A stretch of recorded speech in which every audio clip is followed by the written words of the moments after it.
Okay, guys. So in this video, I'm gonna do my official game by game prediction of Florida's upcoming 2025 season.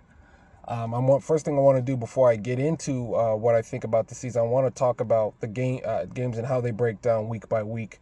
So last year, Florida had arguably one of the hardest schedules in college football history, playing 11 Power 4 teams, including UCF, who just joined the Big 12. And this year, they faced 10 of the same 12 opponents from last year. It's just that the locations are inverted, meaning the true road games are now the home games this year, and the home games are the road games this upcoming year. So, an advantage that Florida has compared to last year is that instead of 11 Power 4 opponents, they have 10, the 10 that I was referring to earlier. But they start off with two non-Power 4 matchups with LIU and USF to start off the weeks beforehand. And then they go on the road the next couple of weeks at LSU and at Miami. Then they have a bye week. They come back home to play Texas. Then they're back on the road to play Texas A&M. They come back for homecoming week against Mississippi State. They get a bye week. Then, of course, is the annual Georgia game. Then they're on the road the following 2 weeks against Kentucky and Ole Miss, and then they finish off the season at home against two of their three biggest rivals in Tennessee and Florida State.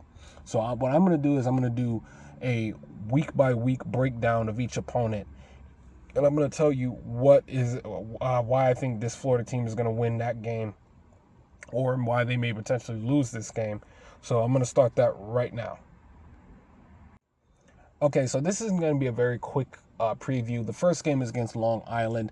It was originally supposed to be Florida A&M until something happened where both sides agreed to cancel that game, and Florida scheduled LIU, and that's their week one opponent. And quite frankly, I don't know that much about LIU, but they're not at Florida's level, talent-wise, program-wise, facility-wise, coaching staff-wise.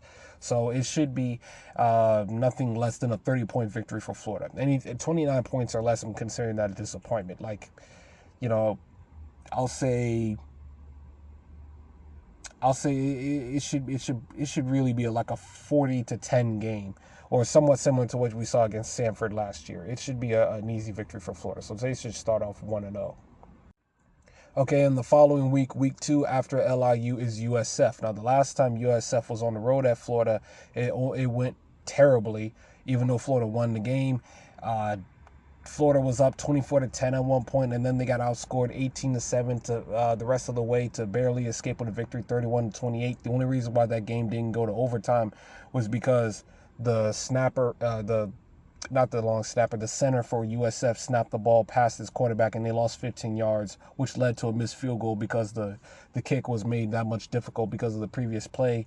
That would have been Billy Napier's worst loss of the year, and it probably would have cost him his job. I don't think he probably would have gotten a fourth season if he lost to USF. So I don't think that should be a problem. This year, they have USF has Alex Golish, who appears to be a pretty hot name rising among potential coaching candidates for the Power 4 after this season, because there's a lot of head coaches that I've seen to have been given that are on kind of like on their one last chance tours, and Alex Golish seems to be a hot name that's who knows how to get the most out of his players at USF. But it's still USF going on the road at Florida. They should be able to win that game, and they should be able to Florida, talking about Florida-wise, they shouldn't need a blunder by USF at the end of the game to pull off the victory here, and they should not win this game by 3 points. Florida is so much different this year than what they were 4 years ago against USF when they played, and it should be a very dominating victory. I'll say 34-14 should basically be the expectation. It should be a dominating win for Florida, and for them to head into the LSU game. Okay, now this is where the schedule gets tough in my opinion. LSU, this is the biggest road game of Billy Napier's career. If you go look at Billy Napier's career at Florida, he has not had a signature road win at all. His road wins are 2-2-10 teams in FSU and Mississippi State, a 4-8 South Carolina team, and a bad 5-7 Texas A&M squad.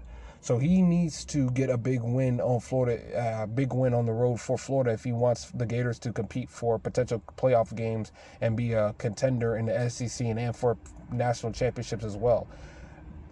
And it's because of that history of road struggles. Sorry, I'm trying to get my thoughts together. Of road struggles is why I can't see Florida winning on the road. Not LSU, not because I think they're incapable or because I think LSU is too good, but I just don't trust Billy Napier in big road games. He's had an opportunity to get a bunch of big road games during his time over these last 3 years, and he's found a way to fumble it all each time. He did it with Florida State in year one. He did it with Missouri in year two. He did it last year with Tennessee. He's had the opportunity to get big wins on the road, but he just continues to fail. Excuse me, every single time to get that big road win. And on the road at Death Valley, which is the toughest place to play in the SEC at night, and if they're coming off of loss to Clemson in 2 weeks prior because they played Clemson week 1 and this is in week 3, that LSU fan base is going to be desperate to see their team win a big game, because under Brian Kelly, they have found a way to, this has really been a Brian Kelly issue dating back to Notre Dame, and it seems to carry this up over to LSU. They have not been able to win the critical games that they need to compete for SEC championships and national titles. They lost to Florida when the playoff hopes were on the line last year. They've lost every single week 1 game that they've had under Brian Kelly. They could potentially go do it again at Clemson. I just think it's a very desperate LSU team, and I just don't see Billy Napier doing what he needs to do to win that game. Okay, so after the LSU game is Miami Hurricanes. This one I'm picking purely out of revenge. I'll say Florida wins this one. This is more so out of spite for what Miami did in the Swamp last year. That was the worst season opener in Florida history. Losing to a big rival, getting blown out by a big rival, being embarrassed on the national stage because there was a lot of eyeballs that were on this game. Miami looked like world beaters against Florida that week, Florida that day, and it's a loss that will haunt Gator fans for the rest of our lives, or at least those that were alive to see it and beyond. So it's not good. That's not good, losing to your in-state rival. And Miami last year rode the momentum off of that, and will also beat Florida State, which everybody beat Florida State last year, to go 2-1 within the state. Well, 3-0 in the state actually, because they beat Florida USF. I think they also beat FAMU and Florida State. So that was a very good year for the Hurricanes last season to go 10-0. They lost 3 of their final 4. They missed out on the playoffs again, missed out on an ACC championship again, lost another bowl game again. And for Mario Cristobal, now the expectations are higher now, because now it's up to you to rise above what you did last year, which was pretty damn good. And now you need to put in another season at Miami, and this time make the college football playoffs. Another 10-win season, but missing the playoff again, it's not going to be good enough. Back-to-back 10-win seasons is good for Miami, because they haven't done that since when Miami was Miami, as they like to say. But for Florida, you have to win this game. It's a must-win, in my opinion, because so much of that LSU game is going to be riding into the Miami game. If you lose both of those games, your season is practically hanging on by a thread. If you lose one of those games, you still have a chance to compete for maybe a potential playoff spot. But I think you have to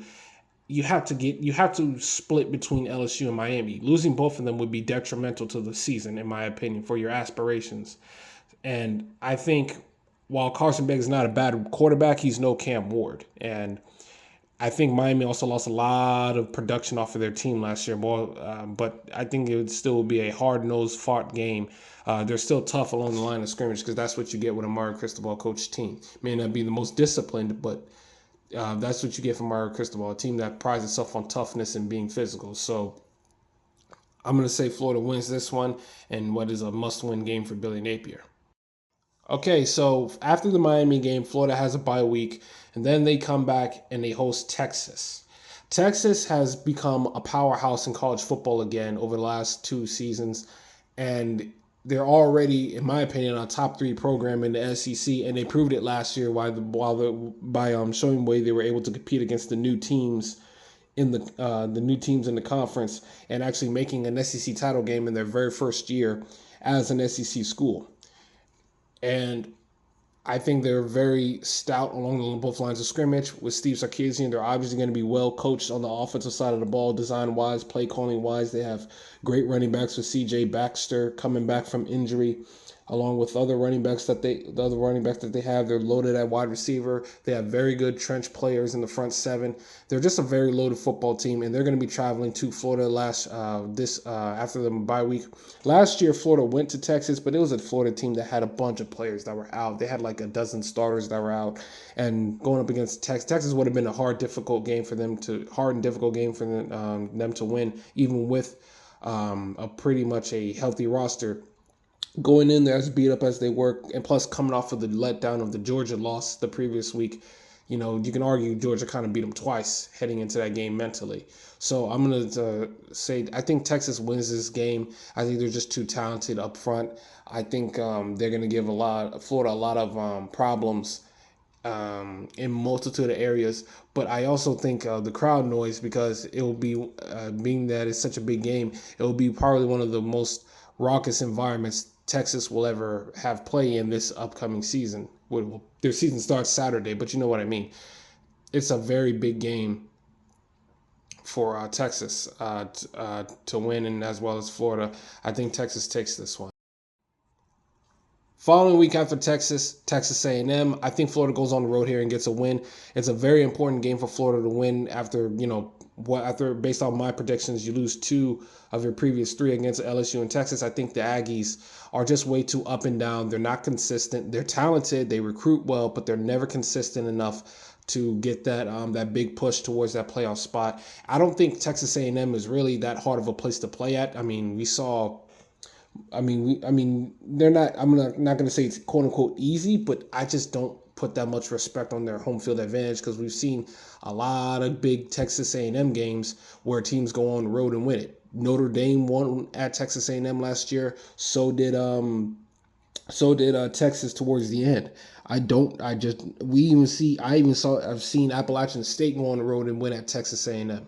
I just don't think it's one of the tough road environments that everybody claims it is. I mean, yeah, there's 100,000 people there, which is like NFL stadium caliber, but to me, Texas A&M loses a lot of big games there, and I think Texas A&M, while coached well by Mike Elko, I don't think they'll have the quarterback play necessary to go back and forth for Florida. And really, it was just I think the mindset of Florida will be heading into this game different compared to where they were at last year, where Florida was still reeling from the Miami game, and they were just still not fully locked into the season. I think at this point in the season, you'll get a much more focused and competitive Florida team, and because of that, I think Florida will win this game on the road at Texas A&M.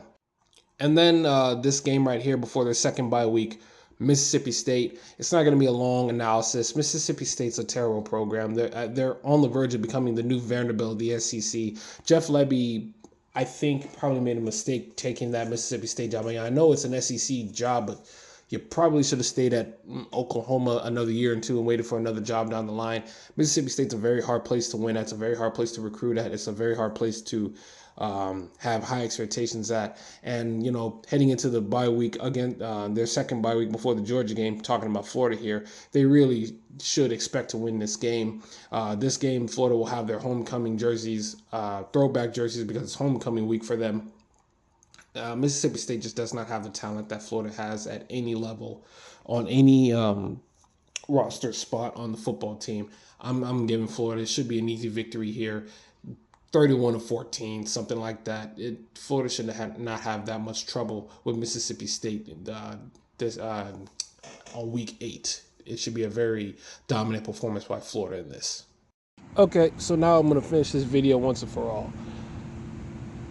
After Florida's second bye week, remember I have them at 5-2 at this point with losses to LSU on the road and Texas after the first bye week. They're going to have their second bye week, and then after that is the Georgia game.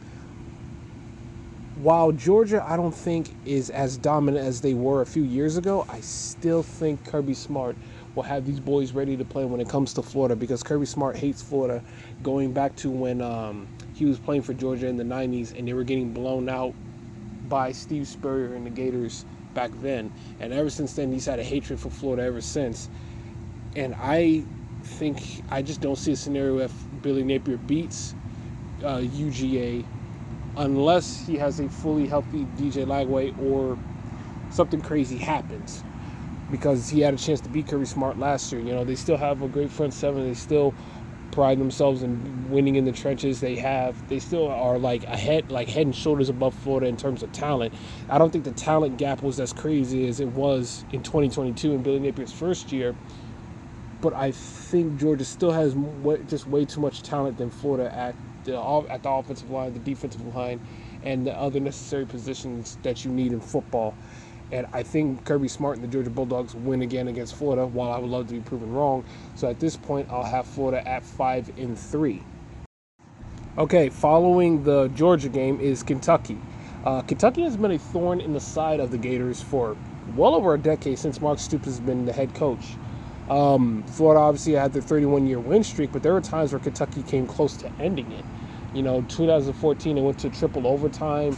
2015, it was like 14-9 of defensive showdown. 2017, Florida scored a game-winning touchdown at the final buzzer because of a huge coverage bust that left the Gators player wide open. Then they broke the streak in 2018. In 2019, they almost beat Florida again, but Kyle Trask came in and saved the day for Florida when Felipe Franks went down. And then after a couple of years, they ran off 3 consecutive wins in a row over Florida from 2021 to 2023. So they've been a pain in the neck for Florida for the last few years, and Billy Napier still has a losing record to the Wildcats, even though he won last year in DJ Lagway's first SEC start, and the day that Jaden Ball went crazy against the Wildcats, scoring almost half a dozen touchdowns. Although I'll admit one touchdown I thought was a little bit questionable, but either way, it is what it is. Florida blew out Kentucky in the way that they normally should on a regular basis, 48-20. And I think Florida will win this game, even though it's coming off the Georgia game, even though it's on the road, because I just don't think Kentucky is going to be a good team again this year. I think they have question marks at the quarterback position for like what appears to be like the 3rd or 4th year in a row. Will Levis dropped off, fell off after the 2021 season, and they had bad quarterback play from Devin Leary, and then they had bad quarterback play from Brock Vandegrift, and now Zach Calzada, who, if you recognize that name, was the former starting quarterback at Auburn and Texas A&M. He's back in the SEC. He's a journeyman for a reason, and this game is after the Georgia game in November, and this is typically when Kentucky teams under Mark Stoops typically fall apart. They start to fall apart in mid-October. They sometimes get off well in the first 3-4 weeks of the season, but then they fall off at the midway point. And I think by this point there will be enough issues that you can see in Kentucky that Florida should be able to capitalize on and win on the road in Lexington for the first time since 2019.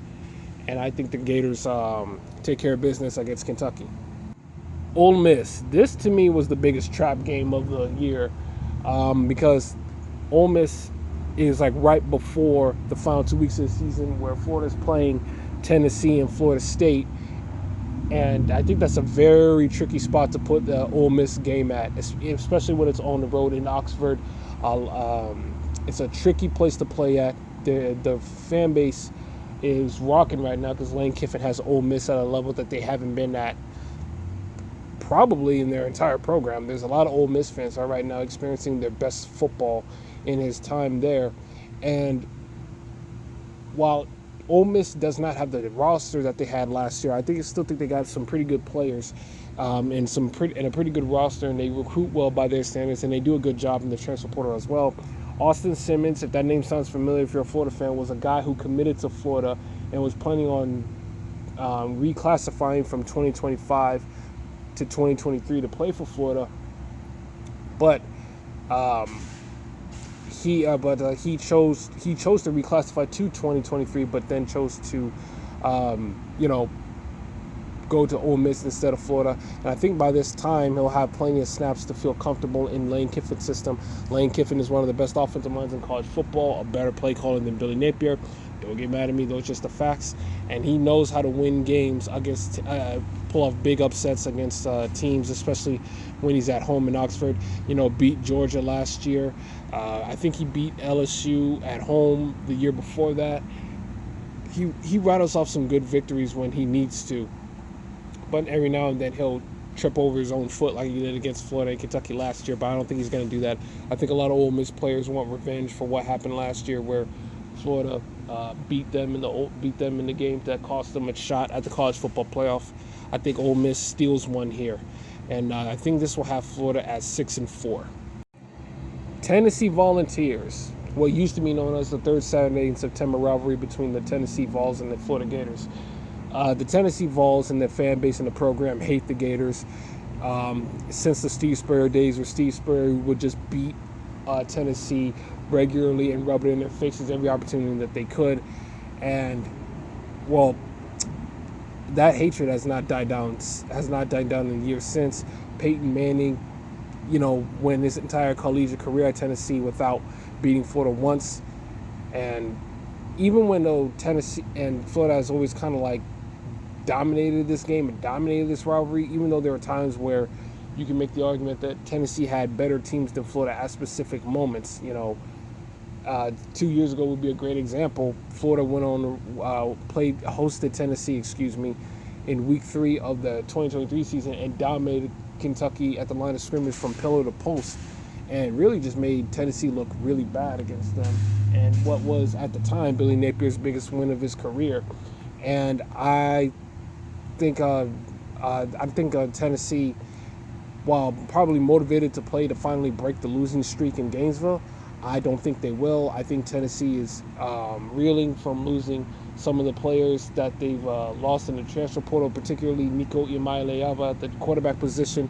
They also have some players that are apparently not all in the program. Boo Carter is a guy that I've been hearing about not going to practices throughout the offseason and, not being fully committed to the block T, as they like to call it, up in Knoxville. And I think at this point of the season, Tennessee probably is trying to, get through the final parts of this season with at least a 7 or 8 win record. And I don't see them going on the road and beating Florida in this game. I think Florida just has too much more talent than Tennessee, and they have a way better quarterback at DJ Lagway than they do with Joey Aguilar, who is projected to start for Tennessee this season. So I have Florida winning this game. And then, last but certainly not least, Florida State. Florida's biggest rival. Not biggest rival. You could argue that's Georgia, but I think FSU is Florida's most hated rival. The Seminoles and the Gators have hated each other for decades. They've played each other over, I think, coming up on almost 80 times. Except for COVID, Florida State are constantly battling each other for the top spot in the state. And Florida hates FSU. FSU hates Florida. Last year, Florida still pissed off about the FSU players cutting holes in their turf. Went on the road against what was a 2-9 FSU team and just beat them up from pillar to post at the lines of scrimmage. Dominated them 31-11. Mocked them, planted the flag at their logo, and got to a brawl with them right afterwards. There's no love lost between these two programs, and I think Mike Norvell is on his last legs at FSU. It would not surprise me if this season is his final season at FSU, even with the buyout that he has, because FSU looked really, really bad last year. I don't think they'll be much worse. You can't really be too much worse, but their roster does not look like what a top quality FSU program roster should look like. There are some pundits who say that their roster kind of resembles teams that are typically in the mid-average level in the ACC. And for Mike Norvell to be this bad at recruiting and to develop as poorly as he's had over the last 5 years, because this is actually his 6th season with the Seminoles, and they look just as bad as he did when he took over, that's a bad sign for you as a head coach. And I would not be surprised if this is his final year there and on the road in the swamp with the Gator Nation that's going to be yelling at the top of their lungs because of how much they hate the Seminoles. I just don't see FSU going on the road and beating Florida. So I think, if my math is correct, that'll put Florida at an 8-4 record. I have the Gators going 8-4, losses to LSU on the road, Texas, Ole Miss on the road, and Georgia in the neutral site game. Let me make sure I not forget them. So 8-4 is what I'm predicting the Florida Gators record to be.